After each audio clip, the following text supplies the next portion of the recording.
Today we uncover the rise, influence, and downfall of Australia's most powerful crime families. Their stories stretch across decades, spanning from Melbourne to Sydney, with tentacles in politics, drugs, corruption, and violence. This is Australia's most powerful crime families. Before we begin, make sure you stay through to family number 7. It's widely considered the most dangerous of them all, and you won't want to miss it. Number 1. The 'Ndrangheta, Calabrian Mafia clans. Our journey begins with one of the most deeply entrenched, organized crime groups operating in Australia, the 'Ndrangheta. Originally from Calabria in southern Italy, these clans have been active on Australian soil for many decades. They started with legitimate immigrant families arriving in cities like Adelaide, Melbourne, Sydney, and Perth.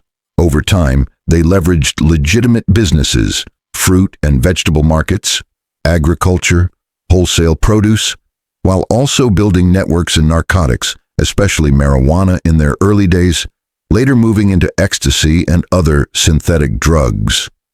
Key figures include the Barbaro clan. Pasquale Barbaro and others have been linked to large ecstasy importations and activities like money laundering across states. Their power lies not only in violence, but in connections to legitimate sectors and ability to stay under the radar. Number 2. The Pettingill family. Next, we explore the Pettingill family from Melbourne, a clan that rose to infamy under matriarch Kath Pettingill. From the 1970s onward, the Pettingills were involved in drug trafficking, arms dealing, armed robbery, prostitution, and corruption.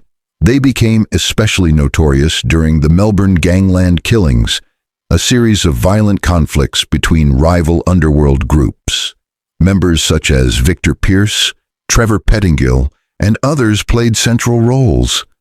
Their influence extended into media portrayals. Animal Kingdom is loosely based on their story. Their territory and legacy continue to influence criminal culture in Victoria. Number 3. The Moran family. Family number 3. The Moran family, another Melbourne dynasty. Founded in the 1970s by Lewis Moran, this family came to broader public attention in the 1990s and 2000s as part of the Melbourne Gangland War. Drug trafficking, money laundering, violent feuds. The Moran family was at the center of many high-profile murders, including those involving Lewis Moran himself, his sons Jason and Mark, and brother-in-law Des Moran. Judy Moran, the matriarch after Lewis, was eventually convicted for being accessory after the fact in one gangland murder.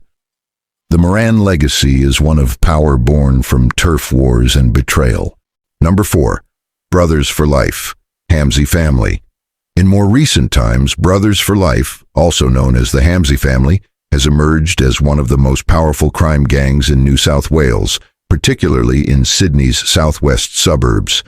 They became publicly visible in the 2010s due to internal feuds between its chapters, Bankstown, Blacktown, and conflicts with other criminal networks like the Alameddine network. The group has been involved in shootings, drug trafficking, and a range of criminal enterprises that have drawn attention from law enforcement for the threat they pose to community safety. Number 5. The Pettingill-Moran crossovers and other Melbourne crime families. It's impossible to discuss Australia's crime families without noting overlaps and alliances. Families like the Pettingills and Morans weren't isolated. They often fought, allied, or betrayed each other. This section includes other families in Victoria, Italian-Australian clan members, Bicky gangs with links to these traditional crime families, and those who served as intermediaries, corrupt law enforcement, business fronts, and contract criminals. Also, we must note that these families' influences aren't just violent. They also shape legitimate sectors, trade, real estate, agriculture. This duality is what gives them enduring power. Number 6. Lenny McPherson and Associates. Family 6 turns back the clock to earlier eras with Lenny McPherson, who dominated organized crime in Sydney from the 1950s through to the 1980s and 1990s. Known as a ruthless boss involved in robbery, extortion, prostitution, illegal gambling, and corruption, McPherson's underworld influence stretched deeply into Sydney's criminal infrastructure. His associates, such as Abe Saffron and George Freeman, helped solidify his power. McPherson was a violent enforcer with reputation for brutality. He maintained control not just through force, but via a network of influence, lawyers, businesses, political connections, and fear. His era set the template for later families. Number 7. The most dangerous. The 7 families of Adelaide Ndrangheta clans. Now as promised, family number 7, widely considered the most dangerous of all. These are the 7 families of Adelaide, a group of Ndrangheta clans deeply rooted in Australia since the early 20th century. They operate quietly, yet their influence is profound. They control large portions of the wholesale produce markets, infiltrate legitimate agriculture, and under that cover run major narcotics, importation and distribution operations, especially in synthetic drugs. What makes them most dangerous is their combination of stealth, longevity, money, and international connections.